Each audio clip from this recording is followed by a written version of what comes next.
Portia.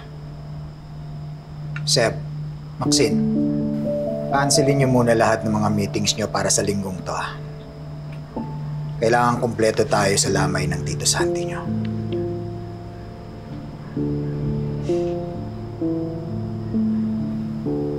Don't worry about the preparations. Ako na bahala mag-asikaso.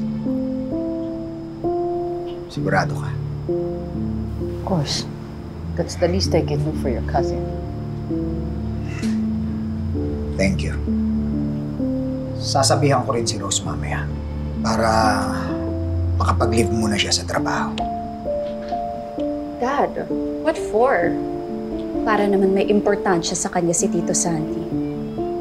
Well, sa bagay, pwede niyang gamitin yung leave niya para kausapin si Amira. I'm really curious to find out kung totoo bang kinidnap siya ni Tito Santi 6 years ago or kung gawa-gawa lang yun ng bruhang yun. Yun yung sinabi ni Amira doon sa statement sa mga police. And you believe her? Oh. Ano ba? Kamamatay lang ng pinsang mo, puro pag-aaway na naman ang inaatupag niyo.